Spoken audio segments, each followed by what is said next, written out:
Maybe Huishan, you want to share with us practical, actionable advice to prepare for the job market? Yeah, I actually do agree with Lei Hian. Be shameless. Just go out and meet people and just keep talking and just try to connect with people. I did that a lot when I was in the US. What can be the worst, right? You won't the worst thing is that you get a job rejection. That's all. It's not it's even better than you feeling that you haven't tried enough in the end when you see that you didn't get the job.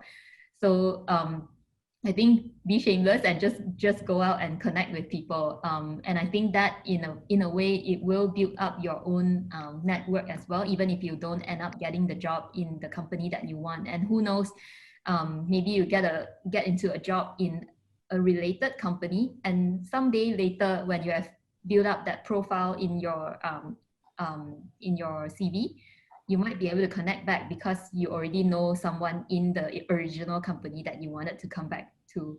Yeah. Right. Thanks. Justin? What advice I would give myself, is it? What's the question again? Sorry. Basically, practical and actionable advice for people. Okay. I think Lei Hian and Huishan kind of gave the practical advice, but what I want to say is, in terms of those who are ambitious, if you can, start off with a big name company, and if you can, learn as much as you can from your boss. I know you can't choose your boss, but having a good boss really makes a lot of difference in terms of your learning, in terms of your career progression, because they kind of decide, your rating, your performance evaluation, and they kind of decide like to help push you up or not. And why I say that is because once you have a big name there, like you would appear on recruiters' radars more than if you're not. So that one's more on the progression, and don't be too quick to like jump after like 6 months or 1 year, but at the same time don't stay there like forever, unless you're moving. Every 2 years you're changing your job scope or your role, and the fastest way up is not always straight. It's either you jump out or you move diagonally to other divisions or departments. So this is more of people who want to stay in corporate. Of course, those people that want to do their own business and start up, it's also good to do it in the early days. But not necessarily you must do it yourself, right? You could join a startup that you believe in the founder and or you believe in that vision and go and do it, right? And it may work out. It may not work out. Like in my case, I was lucky. Like Grab worked out, right? But from the onset, I knew the founder was a very gung ho guy, and he will make it work by hook or crook . So everyone also kind of have to make it work, right? So I think that's more on starting out in your early days in your career and moving on in the trajectory of that. Of course, I can say do your CV properly and all this, but you already know that, right? Yeah. Do you have mentors, Justin, like people you look up to and have helped you in your career? I don't have specific mentors per se, but like I said, having a good boss is important. Like having a good boss that gives you feedback and you actioning on the feedback is also very important, because that's the only way you can kind of improve, right? Because if you have external mentors, but they don't work with you every single day, and they cannot give you very direct feedback on how you want to improve your skill or how you want to improve your soft skills and stuff like that. So I think at each step of my career, like I make sure to, some people may call it body up to your boss, but having frequent conversations and asking for, okay, how can I improve? And even asking yourself, what if tomorrow I get my boss's job, right? Can I do that job? And if the answer is no, then the question you ask yourself is, what is it that my boss have that I don't have today? And at every step of your career, you're gonna have something that your boss has that you don't have. If not, you'll be in your boss's shoes, right? And by having that, then it kind of pushes you to the next level, consciously or subconsciously, whichever way you wanna put it. So yeah. All right, thanks, Justin. You were actually alluding to my last question for our session today already. Actually, I read your mind. A lot of our discussion was about preparing to get into the job market, but just thinking a bit on a longer term horizon. If I look at the next 5 years of my career, if I want to play the long game, right?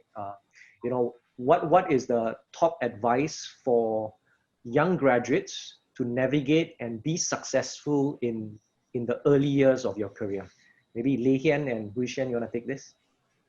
Yeah, I think first of all, communication is very important.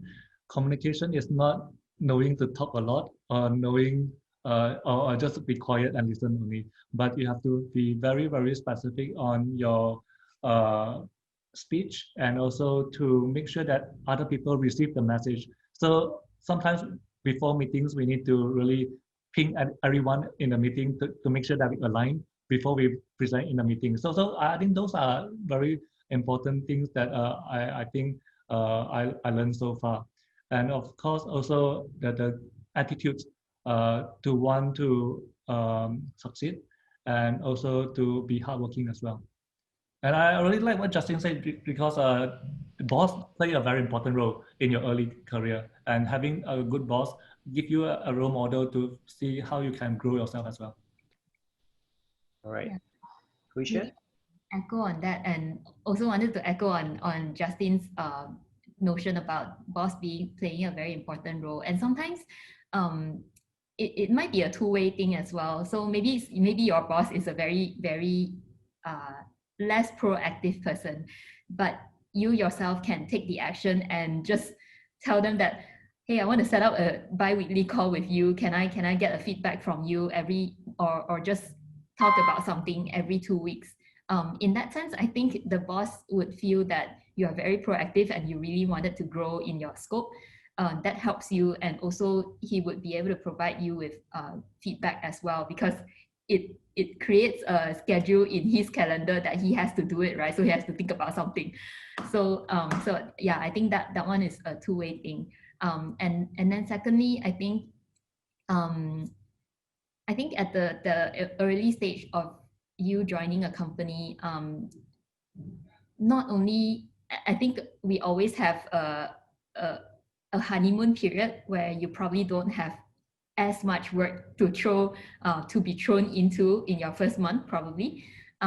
So maybe take the time to really get to know people from different departments and just try to learn as much as you can across different departments, not just focusing on your own scope. And that will really, really help you along the way, because whenever things happen, I think firefighting is very, very regular things, especially in startup. That's when you know who are the resources and who are the people to reach out to when you need them. So yeah, take your time, get to know people, and just learn all sorts of different things when you have when you have the time to. Yeah. Right.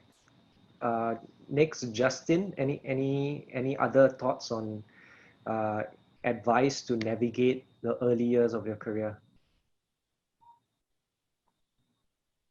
I think just echoing back to what I said earlier, how you apply your mindset to the operational excellence is also how you apply your mindset to bettering yourself or advancing yourself, and getting that regular feedback with that question in mind. If I were to take my boss's job, what skill sets do I need that I'm lacking today, would help you get there, right? So I give you a real life example. Like basically when I joined my taxi, there was another girl that was a few years younger than me, 5 years younger than me. They joined at the same level. And when my boss was, she wanted to leave, like that other girl was in line to take over her role. So obviously I tercabar a bit I got ego, right? But then I asked myself the question like, okay, or rather like I asked my boss like, what is it that I'm lacking And the thing is, what I actually lacked was that I pushed back a lot. So like being an engineer and all, I'm very structured and stuff, right? So I say, okay, you need to do this. Then we like, oh, okay, but I done before already and it didn't really work, right? But the situation where you done it before, the variables might have been very different, right? Maybe if you change a bit of the variable in a different situation, it may work. But I was too quick to say to bosses, especially no, right? Without actually going away, thinking about it a bit more, and then say, okay, I don't think it can work, but here's a suggestion or a solution that may work, right? So you're not saying you cannot do it. You give and even if you do say that it may not work, but here's an alternative, or at least I'll try to do it, right? I think that goes a long way. Like bosses don't like to hear like, oh, cannot be done, especially in a startup where they're always pushing the envelope, asking you to do impossible things.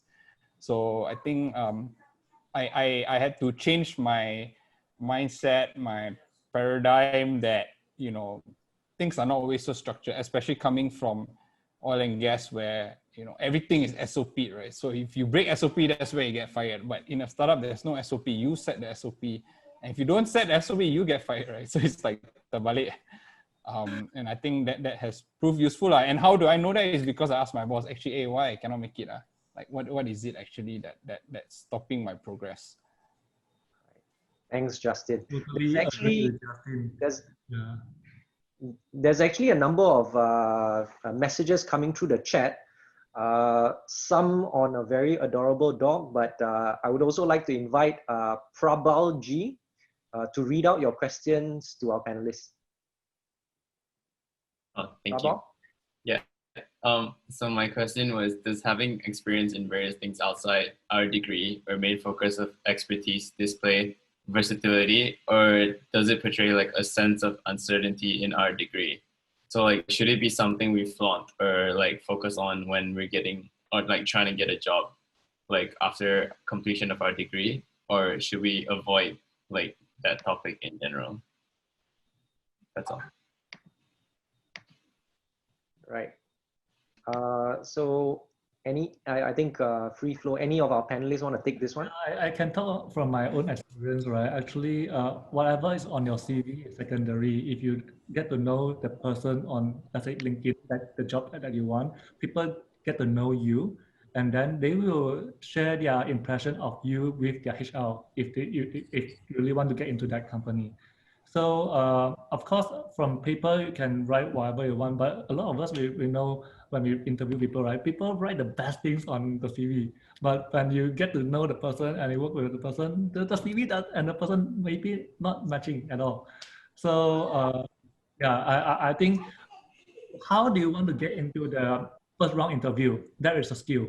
You need to just echo whatever keyword on the job description, let the software decide, and then pass it to HR. And HR only focus that piece of CV for 10 seconds. If they really like it, then they will focus on for the next 1 minute. So whatever you write on the CV is up to you. But if you really want to get a job on the job description, just echo whatever words that's coming from the job description. Right. Okay. Very practical advice. This actually brings us to the end of the panel session. We've run out of time. I'd like to take the opportunity to thank all our speakers again for sharing their insights with us. And now to close, I'll invite Jin, who will share with us a short overview of the University of Melbourne Alumni Association. Jin.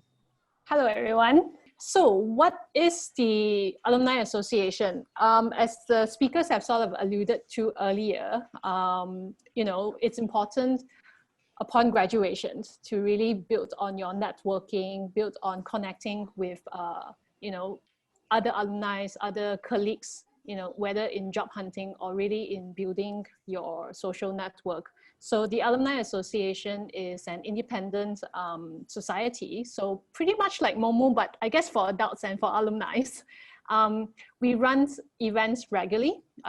Before the COVID, we run events like networking events, face-to-face events. And this is the first time that we're doing a digital event, really keeping up with the times, unfortunately. But we're really, really excited, you know, as I mentioned, you know, for this opportunity to connect with current graduates. And we really look forward to meeting a lot of you in Malaysia when you come back. So Our details are on the screens. You can connect with us either via email, Facebook, or Instagram. You know, drop us a note, say, you know, you're coming back. That's also where you find our upcoming events. As mentioned, we run 3 to 4 events yearly to connect with existing alumni and also to sort of have the opportunity for graduates to get to know us as well.